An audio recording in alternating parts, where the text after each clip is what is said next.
کیا آپ جانتے ہیں کہ دنیا میں کچھ ایسے مذاہب بھی ہیں جن میں کسی نمبر کو باقاعدہ طور پر منحوسیت یعنی نحوست کی علامت سمجھا جاتا ہے؟ اگر آپ اس بات سے ناواقف ہیں تو یہ ویڈیو آپ کے لیے ہے، کیونکہ اس میں بتایا جائے گا کہ کرسچینٹی جیسے ڈیولپڈ ریلیجن میں، جس کے پیروکار آج بھی جانتے ہیں کہ ہم دنیا میں بہت قدیم عرصے سے ہیں اور ہمارا نمبر دوسرے مذاہب سے زیادہ ہے، کیا ان مذاہب میں بھی ایسی سپرسٹیشیس تھنگس موجود ہیں؟ کیا یہ لوگ بھی تو ہم پرست ہیں؟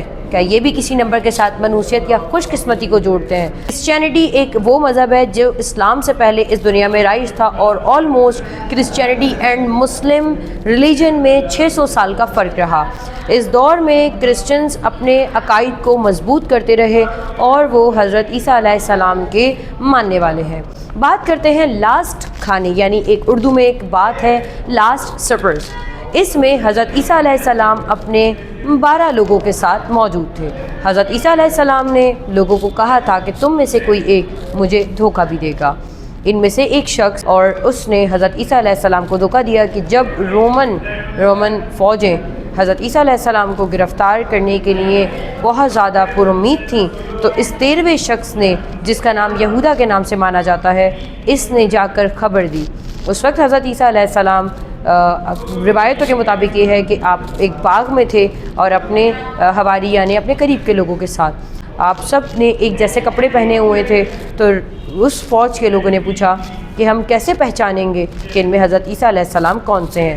یعنی اس 13ویں شخص نے معلومات دی تھی، اور اس وجہ سے اس 13ویں شخص نے اس فوجی کو کہا کہ تم محفل میں آنا، یعنی تم باغ میں آنا، جس شخص کے سر پہ میں بوسہ دوں گا وہی حضرت عیسیٰ علیہ السلام ہوں گے۔ اسی لیے کرسچینٹی کے نزدیک یہ بات مانی جاتی ہے کہ 12 وہ لوگ تھے اور 13واں وہ یہودا بنا جس نے حضرت عیسیٰ علیہ السلام کی مخبری کی تھی۔ اس 13ویں نمبر کے باعث اس بات کو کافی زیادہ نحوست کی علامت سمجھا جاتا ہے، کیونکہ 12 لوگ وہ تھے اور 13واں شخص وہ بنا جس نے مخبری دی۔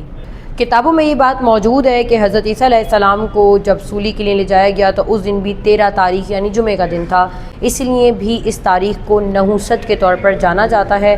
آج بھی کئی ممالک میں ہوٹلز یا پھر جہاز کی سیٹ میں یا کسی بھی فلور پر 13 فلور نہیں ہوتا ہے۔ اس کی وجہ یہی ہے کہ لوگ 12A کر دیتے ہیں اور 12B اور اس کے بعد ڈائریکٹلی 14 پہ چلے جاتے ہیں۔ آپ اکثر دیکھیے گا جہاز وغیرہ میں 13 رو نہیں ہوتی ہے۔ میں اسپیشلی بات کر رہی ہوں ان لوگوں کے جو کرسچینٹی کو فالو کرتے ہیں، یعنی ان کے نزدیک یہ بات ہے کہ 13 نمبر منحوسیت کی علامت ہے۔ اسی لیے بر صغیر میں ایسی عمارتیں دیکھی گئی، اس میں بھی 13 نمبر کو بینڈ کیا گیا ہے۔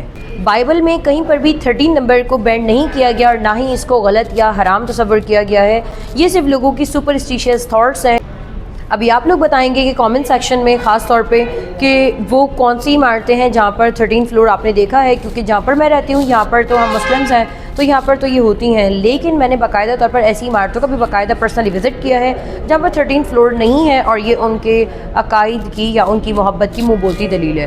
امریکہ اور یورپ میں آج بھی کہیں پر بھی زیادہ تر 13 فلور کا کنسیپٹ نہیں ہے۔ اس کے ساتھ ہی مجھے اجازت دیں، آپ سے پھر ملاقات ہوگی ایک نئی ویڈیو میں۔ اپنا بہت سا خیال رکھیے گا۔ اللہ حافظ۔